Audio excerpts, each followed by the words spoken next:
Assalamualaikum warahmatullahi wabarakatuh. Kami dari kelompok 2 yang beranggotakan Elsa Putri Dwi Jayanti, Agustin Cindy Pratiwi, Lili Sekar Ayu Kirani. Di sini kami akan membahas materi dampak sosial budaya yang berhubungan dengan nifas dan laktasi. Masalah kesehatan reproduksi tidak lepas dari proses persalinan. Seorang ibu yang baru saja menjalani proses persalinan akan memasuki masa yang disebut dengan masa nifas atau puerperium.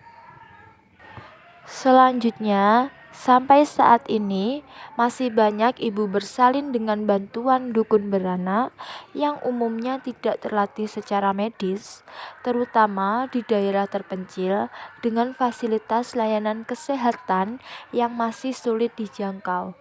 Selain itu, masih terdapat masyarakat Indonesia yang mempertahankan kebudayaan bagi ibu nifas yang tidak memiliki dasar logis, terutama dari segi medis.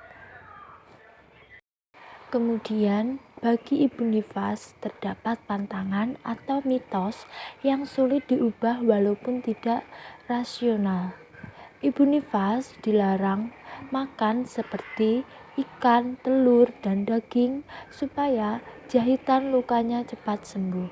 Namun, hal tersebut tidaklah benar. Dampaknya, ibu nifas kekurangan asupan protein, sedangkan ibu nifas sangat memerlukan asupan protein yang lebih tinggi untuk membantu penyembuhan luka ibu tersebut. Contoh lainnya adalah kepercayaan ibu yang menolak minum banyak setelah melahirkan karena khawatir luka jalan lahir basah sehingga proses penyembuhan semakin lama. Dari contoh tersebut timbullah dampaknya ibu nifas akan kekurangan cairan dan bahkan dehidrasi karena kebutuhan cairan pada masa nifas haruslah sangat cukup.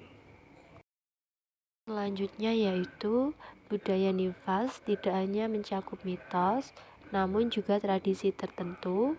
Misalnya saja pada masyarakat Aceh, ibu nifas menjalani saleh, yaitu ibu nifas tidur di atas dipan yang terbuat dari kayu atau batang bambu yang bercelah-celah dan di bawah dipan diletakkan tungku berisi arang panas. Namun, tradisi tersebut dianggap mempercepat proses pengempisan perut dan rahim dan merapatkan kemaluan. Contoh dari ibu nifas dari Aceh tersebut memiliki dampak, yaitu panas tersebut dapat menyebabkan vasodilatasi, menurunkan tekanan darah, merangsang perdarahan, dan dehidrasi pada ibu nifas.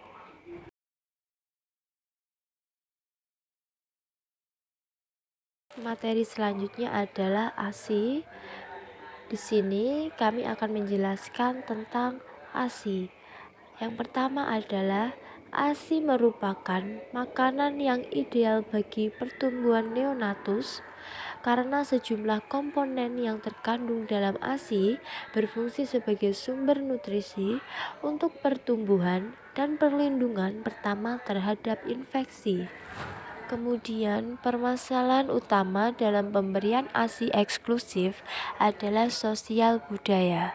Dari sosial budaya tersebut berupa kebiasaan dan kepercayaan seseorang dalam pemberian ASI adalah kebiasaan memberikan susu formula sebagai pengganti ASI dan memberikan makanan padat atau sereal pada bayi sebelum usia 6 bulan agar bayi cepat kenyang dan tidak rewel.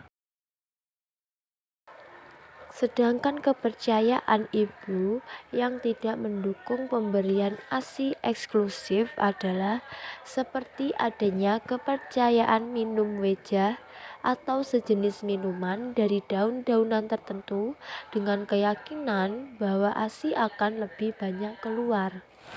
Dari dampaknya tersebut, bayi yang tidak mendapatkan ASI eksklusif pada usia 0-6 bulan akan mengalami gangguan pencernaan. Bayi tidak memiliki kekebalan tubuh untuk mencegah penyakit sehingga mudah terkena infeksi, berkurangnya efek psikologis antara anak dan ibu sehingga mengurangi ikatan cinta kasih ibu dan anak.